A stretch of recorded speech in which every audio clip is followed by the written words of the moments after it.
जो मकर संक्रांति हमारा त्योहार होता है वो 14 जनवरी को मनाया जाता है। 14 जनवरी को जो सूर्य देव हैं वो मकर राशि में प्रवेश करते हैं, इसलिए 14 जनवरी को मकर संक्रांति का त्योहार मनाया जाता है। और ये हमें पता है कि सूर्य 12 महीनों में पृथ्वी के चक्कर लगा रहा है और वो एक महीने में 30 डिग्री चलता है, यानी 30 डिग्री की हमारी एक राशि होती है। तो जो सूर्य देव है वो एक महीने के लिए एक राशि में रहते हैं। ये हमें प्रतीत हो रहा है कि सूर्य पृथ्वी के चक्कर लगा रहा है।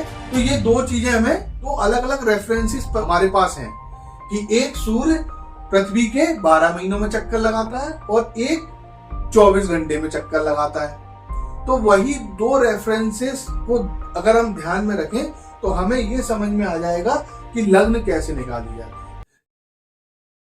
जय गुरुदेव, जय मां भगवती। नमस्कार, मैं मोहित भारद्वाज आप सभी का मेरे YouTube चैनल SBL एस्ट्रोलॉजी में स्वागत करता हूं। तो आज हम अपनी क्लास को आगे बढ़ाते हुए समझने का प्रयास करेंगे कि एक कुंडली में राशियों की प्लेसमेंट किस तरीके से होती है, या ग्रह अगर वो कहीं प्लेस्ड दिख रहे हैं तो वो कैसे वहीं पे क्यों प्लेस्ड है। ठीक है, तो हम आज के टॉपिक में हम एक बहुत ही महत्वपूर्ण चीज को समझेंगे जो कि कुंडली में जो ग्रहों की प्लेसमेंट होती है और राशि की प्लेसमेंट होती है उसके लिए बहुत आवश्यक है कि अगर वो समझ में आ गया तो ग्रहों की प्लेसमेंट और राशियों की प्लेसमेंट समझ में आ जाती है। ठीक है, तो उसको कहते हैं लग्न। क्योंकि आपने देखा होगा जब भी आपकी कुंडली, मतलब जब भी आप कोई कंप्यूटर में डेट टाइम और प्लेस आपका, ठीक है, वो डालेंगे तो वहां पे जो फर्स्ट कुंडली खुल के आती है, जो सबसे मेन कुंडली होती है, वो लग्न कुंडली होती है। और वो लग्न कुंडली क्यों कहते हैं? क्योंकि जो फर्स्ट हाउस है ना वो हमारा लग्न होता है। अगर वो समझ में आ गया, यानी जो फर्स्ट हाउस में जो राशि प्लेस्ड होगी, ठीक है, ये फर्स्ट हाउस है, ये सेकंड है, थर्ड है, फोर्थ है, फिफ्थ है, सिक्स्थ है, सेवंथ है, एट्थ है, 9, 10, 11, 12, ये हमने अपनी पिछली क्लासेस में समझा। ठीक है, लेकिन फर्स्ट हाउस में जो राशि आती है, क्योंकि राशियां हमेशा चेंज हो सकती हैं। ठीक है, किसी की कुंडली में यहाँ पे 9 नंबर लिखा हो सकता है, किसी कुंडली में 2 नंबर लिखा हो सकता है, किसी कुंडली में 4 नंबर लिखा हो सकता है। तो अगर किसी कुंडली में 9 नंबर लिखा हुआ है तो वो धनु लग्न हो गया। ठीक है, अगर 2 नंबर लिखा हुआ है तो वो वृषभ लग्न हो गया। अगर 4 नंबर लिखा है तो वो कर्क लग्न हो गया। अगर 5 नंबर लिखा है तो वो सिंह लग्न हो गया। और उसी के हिसाब से, यानी 5 अगर लिखा है तो यहाँ पे 6, 7, 8, 9, 10 सारी की सारी राशियां यहाँ पे प्लेस्ड हो जाती हैं। ठीक है, और अगर यहाँ पे 2 नंबर लिखा हुआ है तो फिर वो 2 से 3 बढ़ेगा। ठीक है, 3, 4, 5, 6, 7, 8, 9, 10, 11, 12, 1 और फिर 2 आएगा। ठीक है, तो इस तरीके से प्लेसमेंट होती है राशियों की। तो मैंने लग्न समझाने के लिए थोड़ा सा ये डायग्राम बनाया है। ठीक है, तो इसको समझने का हम प्रयास करेंगे। तो इसको समझने के लिए क्या होता है कि जैसे यहाँ पे आप देख सकते हैं ये पृथ्वी है, तो यहाँ पे 2 चीजें बहुत अच्छे से समझना है और एक चीज को भूल जाना है। तो सबसे पहले भूल क्या जाना है? सबसे पहले ये भूल जाना है कि जो आपको जैसे पता है कि जो पृथ्वी है वो सूर्य के चक्कर लगाती है। ठीक है, तो पृथ्वी सूर्य के चक्कर लगाती है, ये हमें सबको पता है, हमने पढ़ा है। ठीक है, लेकिन एस्ट्रोलॉजी में चूंकि हम पृथ्वी को केंद्र मान के चलते हैं, ठीक है, तो हमें ये याद रखना है, पहली चीज ये याद रखना है कि सूर्य पृथ्वी के चक्कर लगाता हुआ प्रतीत होता है। ठीक है, सूर्य पृथ्वी के चक्कर लगाता हुआ हमें प्रतीत होता है। कैसे? कि जैसे मान लीजिए कि ये सूर्य है, ये मान लीजिए सूर्य है और ये पृथ्वी है, ये चक्कर लगा रही है सूर्य के।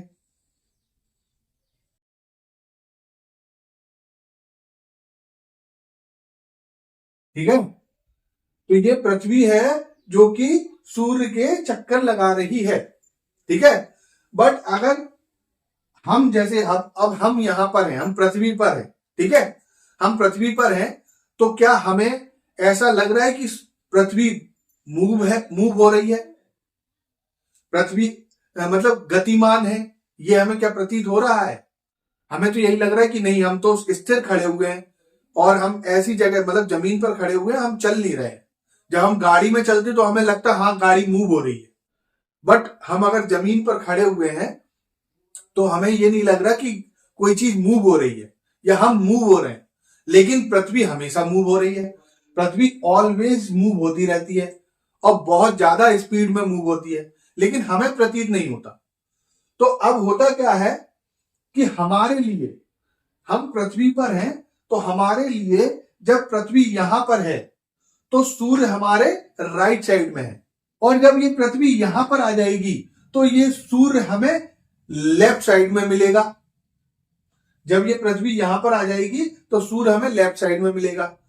तो हमें क्या प्रतीत होगा? हमें यह प्रतीत होगा कि सूर्य पहले हमारे राइट साइड से में था और फिर वो लेफ्ट साइड में आ गया, ठीक है। तो इस तरीके से जो हमें प्रतीत होता है वो एस्ट्रोलॉजी में पढ़ा जाता है, ठीक है। तो एस्ट्रोलॉजी में हम पृथ्वी को केंद्र मानते हैं और हमें यह प्रतीत होता है कि सूर्य पृथ्वी की परिक्रमा लगा रहा है। तो जब सूर्य पृथ्वी के चक्कर लगा रहा है, जो कि हमें ये हमें प्रतीत हो रहा है कि सूर्य पृथ्वी के चक्कर लगा रहा है, तो ये जो परिक्रमा है वो 12 महीनों में पूरी होती है, ठीक है। और दूसरी चीज कि अब पृथ्वी अपनी धुरी पर भी घूम रही है, जो कि 24 घंटे में एक बार घूम जाती है। लेकिन क्या वो हमें प्रतीत होता है? नहीं होता। हमें तो यही लग रहा है कि स्थिर है, लेकिन हमें क्या प्रतीत होता है कि सूर्य जो है वो सुबह उदय होता है और शाम को अस्त हो जाता है। तो जो प्रतीत होता है कि सूर्य इस तरीके से भी हमारे पृथ्वी के चक्कर लगा रहा है ना। एक तो वो ऐसा प्रतीत हो रहा है कि वो 12 महीनों में एक पृथ्वी का चक्कर लगा लेता है, और दूसरी चीज क्या प्रतीत होती है कि वो 24 घंटे में, एक दिन में 24 घंटे होते हैं, तो 24 घंटे में पृथ्वी के एक चक्कर लगा लेता है, ठीक है। तो ये दो चीजें हमें प्रतीत हो रही, दो अलग अलग रेफरेंसेस हमें हमारे पास हैं कि एक सूर्य पृथ्वी के 12 महीनों में चक्कर लगाता है और एक 24 घंटे में चक्कर लगाता है। तो वही दो रेफरेंसेस को अगर हम ध्यान में रखें तो हमें यह समझ में आ जाएगा कि लग्न कैसे निकाली जाती है, ठीक है। तो आप मान लीजिए हम सबको पता है, या जिनको नहीं पता है उनको आज पता लगेगा कि जो मकर संक्रांति हमारा त्योहार होता है वो 14 जनवरी को मनाया जाता है, ठीक है। मोस्टली 14 जनवरी किसी भी साल में, मतलब हर साल 14 जनवरी को मकर संक्रांति का त्योहार मनाया जाता है। वो मकर संक्रांति का त्योहार क्यों मनाया जाता है? क्योंकि उस दिन सूर्य जो है वो मकर राशि में प्रवेश करते हैं। 14 जनवरी को जो सूर्य देव हैं वो मकर राशि में प्रवेश करते हैं, इसलिए 14 जनवरी को मकर संक्रांति का त्योहार मनाया जाता है। तो इस चीज को हम रेफरेंस मान के चलें, और ये हमें पता है कि सूर्य 12 महीनों में पृथ्वी के चक्कर लगा रहा है, और वो एक महीने में 30 डिग्री चलता है, यानी 30 डिग्री की हमारी एक राशि होती है, तो वो एक महीने एक राशि में रहता है इस हिसाब से। तो जो सूर्य देव है वो एक महीने के लिए एक राशि में रहते हैं। तो अगर वो 14 जनवरी को मकर राशि में प्रवेश कर रहे हैं तो वो 13 फरवरी, ये हम लगभग मान के चल रहे हैं, ठीक है। तो 14 जनवरी से 13 फरवरी को तक वो मकर राशि में रहेंगे, फिर 14 फरवरी से 13 मार्च तक वो कुंभ राशि में रहेंगे, 14 मार्च से 13 अप्रैल को मीन राशि में रहेंगे, फिर 14 अप्रैल से 13 मई तक मेष राशि में रहेंगे। इसी तरीके से वो आगे बढ़ते जाएंगे और लास्ट में 14 दिसंबर से 13 जनवरी वो धनु राशि में रहेंगे, और फिर 14 जनवरी को फिर से मकर राशि में अगले साल मकर राशि में प्रवेश करेंगे। तो ये अलग अलग से आप समझते जाइए, ठीक है। तो अब ये समझ लिया हमने कि भाई सूर्य जो है 14 जनवरी से 13 फरवरी मकर राशि में रहेंगे, ठीक है। और जब सूर्य, मान लीजिए कि अब हमें पता है कि अगर हम एक डेट ले लेते हैं, मान लो हम एक डेट ले लेते हैं 20 जनवरी 2025। 20 जनवरी 2025 को सूर्य देव की पोजीशन क्या थी, ये हम यहां समझ के चलते हैं कि जो 20 जनवरी 2025 में सूर्य की पोजीशन क्या थी। तो जो अगर इन तीन को अगर मैं अभी यहां से अवॉइड कर दूं, मतलब इन तीन को ना देखो, ये सूर्य की चाल बताने के लिए मैंने ऐसे लिखा हुआ है। बट जो अगर 20 जनवरी 2025 को हम सूर्य की पोजीशन देंगे तो वो कहां थी, यहां पर। ठीक है, वो कहां, यहां पर थी। और वो किस राशि में थी, मकर राशि में। थोड़ा बहुत क्योंकि 14 जनवरी में प्रवेश करा तो 20 जनवरी तक वो थोड़ा सा आगे यानी मकर राशि में आ गए। और सूर्य की पोजीशन कहां है, यहां पर है। तो अगर किसी जातक का जन्म 20 जनवरी 2025 को दोपहर के 12 बजे दिल्ली में हुआ तो उसकी लग्न क्या होगी, ये आज हम समझने का प्रयास करेंगे। ये तो 12 महीनों वाला चक्कर हो गया। अब हमने एक दूसरा की, क्योंकि पृथ्वी भी अपनी धुरी पर घूम रही है, 24 घंटे में एक चक्कर लगाती है, तो उस रेफरेंस के हिसाब से जो हमें प्रतीत होता है वो 24 घंटे में एक चक्कर लगा लेता है सूर्य। ठीक है, 24 घंटे में एक चक्कर सूर्य लगा लेता है। तो वो 6 से 8 यानी सुबह 6 से 8, यानी देखो सूर्य तो यहीं पर है ना, सूर्य तो यहीं पर है। तो सुबह के समय यानी हम जब भी देखते हैं तो सूर्य हमेशा उदय हो, सूर्य तो उदय ही है ना, हमें उदय होता हुआ प्रतीत होता है।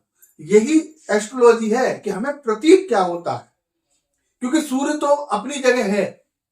ठीक है, अब कहते हैं कि भाई वो सूर्य उदय हो रहा है, तो सूर्य तो अपनी जगह है, वो कहीं ना कहीं उदय होता ही है हर समय। वो हर एवरी मिनट एवरी सेकंड वो किसी ना किसी जगह सूर्योदय हो रहा होता है, और एवरी मिनट एवरी सेकंड कहीं ना कहीं सूर्यास्त हो रहा होता है। तो सूर्य चूंकि 12 महीनों के हिसाब से सूर्य की पोजीशन यहां पर है, तो सूर्य 6 से जो 8 का समय होगा वो यहां की पोजीशन होगी। अब टाइम के हिसाब से, तो टाइम के हिसाब से जब 6 से 8 की पोजीशन होगी वो कहां होगी, मकर राशि में। ठीक है, सूर्य की पोजीशन। देन 8 से 10 की जो पोजीशन होगी वो कुंभ राशि में होगी।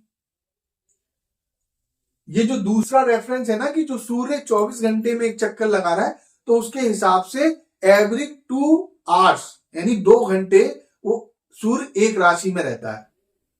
दिन में वो जब 24 घंटे में एक चक्कर लगा रहा है तो 12 राशियां होती है, तो 2 घंटे के लिए सूर्य एक राशि में होता है। तो अगर सूर्य की पोजीशन से यानी वो 12 महीनों की पोजीशन से पता चलता है कि वो 6 से 8 का समय क्या होगा, मतलब 6 से 8 की पोजीशन क्या होगी। तो अभी वो मकर राशि में है। ठीक है, अभी मकर राशि में है तो 6 से 8 की पोजीशन हो गई ये वाली। ठीक है, देन 8 से 10 की पोजीशन हो गई कुंभ राशि में। देन 10 से 12 की जो पोजीशन हो गई वो मीन राशि में, और 12 से 2 की जो पोजीशन हो गई मेष राशि। 24 घंटे में एवरी मिनट एवरी सेकेंड कहीं ना कहीं सूर्योदय हो रहा होता है। तो कोई जातक किस लोकेशन पे पैदा हुआ है, ठीक है, उसके हिसाब से जो पूर्वी क्षितिज होगा, उसका जो पूर्वी क्षितिज होगा वो किस राशि में होगा, उसको उसके हिसाब से लग्न होती है। जैसे हम ये मान के चले कि ये भारत है तो ये पूर्वी क्षितिज उसके लिए ये हो गया। ठीक है, तो पूर्वी क्षितिज हो गया, तो ये पूर्वी क्षितिज किस राशि में था, मेष राशि में। कितने बजे, 12 बजे। यानी लग्न समझने के लिए बहुत आसान है, आप सिर्फ 2 रेफरेंस याद रखिए कि एक हमें 12 महीनों की सूर्य की चाल याद रखनी है और एक 24 घंटे की सूर्य की चाल याद रखनी है। और आपको तीसरी चीज क्या याद रखनी है कि भाई 14 जनवरी से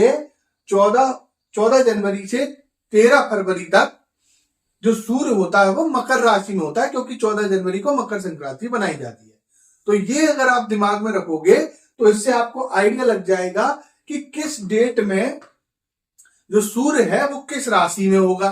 ठीक है, तो ये सूर्य की पोजीशन पता चल गई इससे, ठीक है। अब उस पोजीशन पे ही 6 से 8 का समय, यानी 24 घंटे में जब हम लेंगे तो वो जो 6 से 8 का समय होगा वो वही पोजीशन होगी जो डेट के हिसाब से आई है।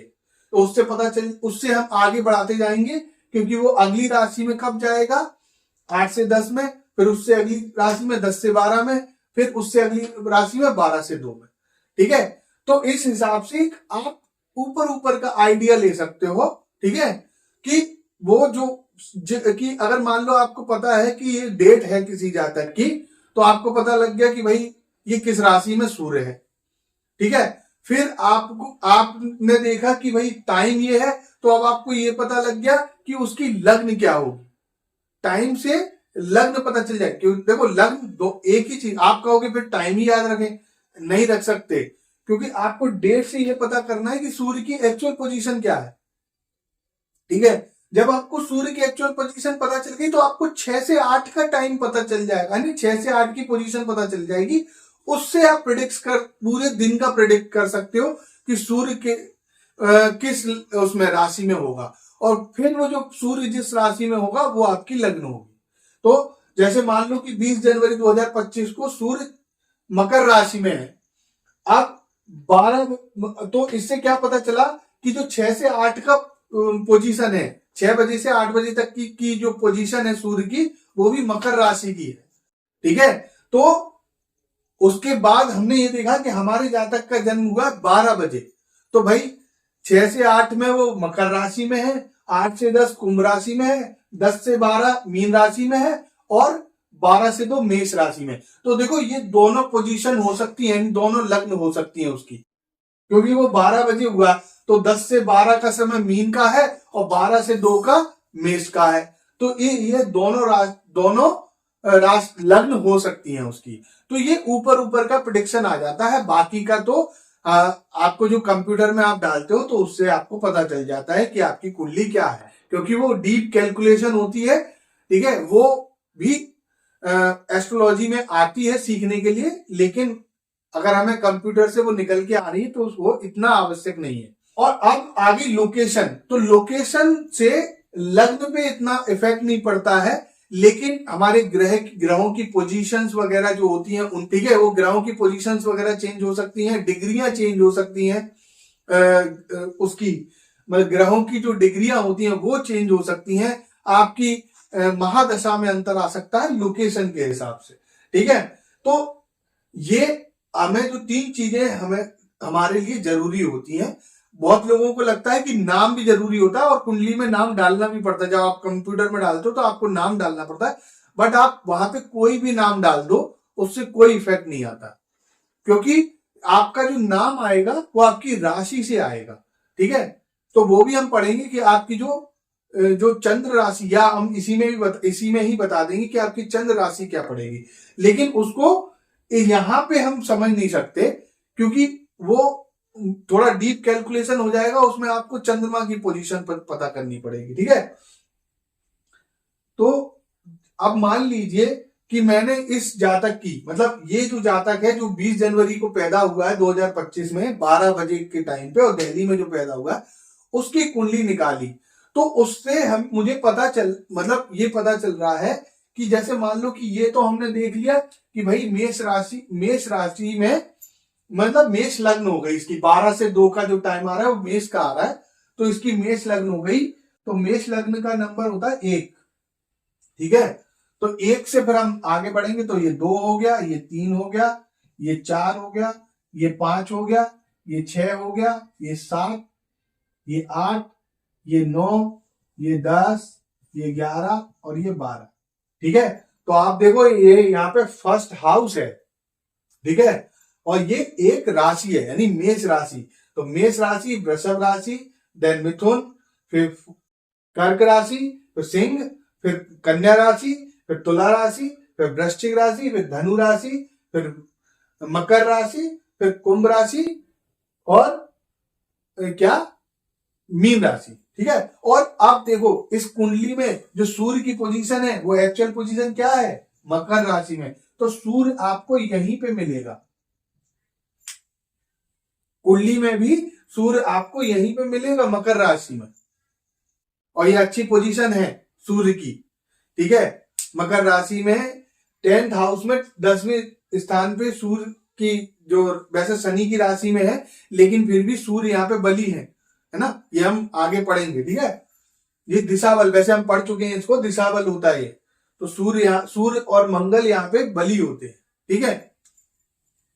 देन अब हम इसके हिसाब से, तो मैंने क्या तो होता क्या है कि अब ये जो आप डालोगे ना, तो ये जो पूरा ब्रह्मांड का जो स्क्रीनशॉट है ना, वो है ये उस पर्टिकुलर डेट में, उस पर्टिकुलर टाइम पे और उस पर्टिकुलर लोकेशन के लिए जो ग्रहों की पोजीशन, जो तारों की पोजीशन है, जो ग्रहों की पोजीशन है, ठीक है, सूर्य की पोजीशन है, चंद्रमा की पोजीशन है, वो सब उसका स्क्रीनशॉट ये कुंडली है। और उसके हिसाब से आपकी जो प्रेडिक्शन निकलते हैं, आपकी जिंदगी पूरी डिसाइड हो जाती है वहां से कि वो कैसी बीतने वाली है, ठीक है। तो अब अगर हम और ग्रहों का पोजीशन देख लें तो वो उस पर्टिकुलर टाइम, ये पर्टिकुलर टाइम और डेट का अगर जो स्क्रीनशॉट है, वो मतलब यहाँ पे ब्रह्मांड में क्या पोजीशन रही होगी, तो वो यहाँ पे हमें पता लगेगी। तो इस तरीके से एक कुंडली में राशियों की और ग्रहों की प्लेसमेंट हो जाती है, ठीक है। तो अब वो आपका जो पर्टिकुलर टाइम है, वो पर्टिकुलर डेट है और पर्टिकुलर लोकेशन के हिसाब से जो पोजीशंस उस टाइम पे यूनिवर्स में थी ग्रहों और राशियों की, ठीक है, वो पोजीशंस यहां पे प्लेस हो जाती हैं और ये एक उस टाइम का, उस पर्टिकुलर टाइम का एक स्क्रीनशॉट आपको निकल के आ जाता है, उसी से सारी प्रेडिक्शंस होती हैं, ठीक है। तो आज यही बताना था कि कुंडली में लग्न कैसे डिसाइड होता है, ग्रहों की, राशियों की प्लेसमेंट कैसे होती है, ग्रहों की प्लेसमेंट्स किस तरीके से होती है। आगे हम इसको बढ़ाते हुए आगे मतलब जो नेक्स्ट टॉपिक होगा वो अगले वीडियोस में हम समझने का प्रयास करेंगे। तो आज के लिए धन्यवाद। अगर आपको मेरे पढ़ाने का तरीका अच्छा लग रहा है तो इस चैनल को सब्सक्राइब कर सकते हैं। अगर ये वीडियो अच्छा लगा हो तो इसको लाइक भी कर सकते हैं। और अगर आपको लगता है कि कोई एस्ट्रोलॉजी सीखना चाहता है बट क्रमबद्ध तरीके से उसको वीडियोस नहीं मिल रहे हैं और सभी जगह पेड कोर्स हैं, और पेड कोर्स में क्या होता है कि हमें मतलब अच्छा भी मिल सकता है और नहीं भी मिल सकता, मतलब हमको रिस्क रहती है उसमें। लेकिन फ्री कोर्स मिलता तो है लेकिन वो उसमें पूरा एक सीक्वेंस तरीके से वीडियोस नहीं मिलते हैं, तो वो मैं बनाने का प्रयास कर रहा हूं। तो अगर उसका लाभ लेना चाहते हैं और कोई और आपकी नजर में है तो उसको ये वीडियो शेयर कर सकते हैं, ठीक है। तो आज के लिए धन्यवाद। जय गुरुदेव, जय मां भगवती।